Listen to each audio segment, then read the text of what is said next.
បងអរគ្នាសម្រាប់បងណាដែលអត់ទាន់ចេះឬក៏ច្បាស់អំពីការប្រើ Instax Mini Link 3ទេគឺអាចមើលវីដេអូនេះបានណាបងតោះមកបងគ្រាន់តែចុចប៊ូតុងបានទៅដើម្បីបញ្ជាក់ថា Instax Mini Link 3យើងហ្នឹងគឺបានបើកឲ្យបងតោះមកយើងចូល app របស់យើងចូលទៅកន្លែង App Store វាយពាក្យ Instax Mini Link ទៅគឺគេចេញ app ឲ្យយើងអញ្ចឹងបងតោះមកបងគ្រាន់តែ download វាទៅតែដោយសារតែខ្ញុំ download ហើយអញ្ចឹងគឺអត់ចាំបាច់ download ទៀតទេបងចូល app បន្ទាប់មកចុចកន្លែង connect Bluetooth គេ load នៅពេលដែលបងបើកគឺគេ load code របស់ printer ហ្នឹងហើយគេបានបញ្ជាក់ថាមានពណ៌អីអញ្ចឹងសម្រាប់ printer របស់យើងអញ្ចឹងមកបើសិនជាចង់ print រូបគឺបង select ដូចក្នុងវីដេអូហ្នឹងទៅយើងអាច select រូបភាពមួយណាដែលយើងចង់ print trênទូរស័ព្ទបើសិនជាបងចង់ print ចុចកន្លែងប៊ូតុងពណ៌កាជុកហ្នឹងទៅគឺអាច print បានអញ្ចឹងបងទាក់ទងជាមួយនឹងការដាក់ column ក៏បងអាចកាត់រូបភាព2ឬក៏3ចូលគ្នាបានដែរ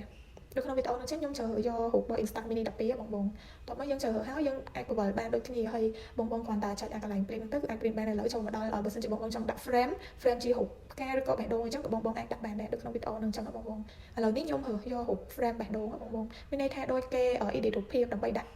sticker អីលើនឹងបន្ថែមអញ្ចឹងបងមាន frame ច្រើនមែនទែនសម្រាប់បងជ្រើសហើយចូលមកដល់ Instax Mini Link 3នឹងដែរបើសិនជាបងត្រូវការក៏អាចកំងបានដែរខ្ញុំសូមបញ្ជាក់អំពី function មួយទៀតបើសិនជាបងចង់ថតរូបនៅក្នុង app ហ្នឹងក៏បានដែរដូចក្នុងវីដេអូហ្នឹងចឹងគ្រាន់តែចុចកន្លែងដូចខ្ញុំប្រាប់ហ្នឹងទៅគឺអាច print បានទេបងឬក៏ថតបានអញ្ចឹងសម្រាប់ Instax Mini Link 3នេះដែរគឺខ្ញុំមានក្នុង stock ស្រាប់បងមាន3ពណ៌បើសិនជាបងណាត្រូវការគឺអាចកំងបានណាបងអរគុណច្រើន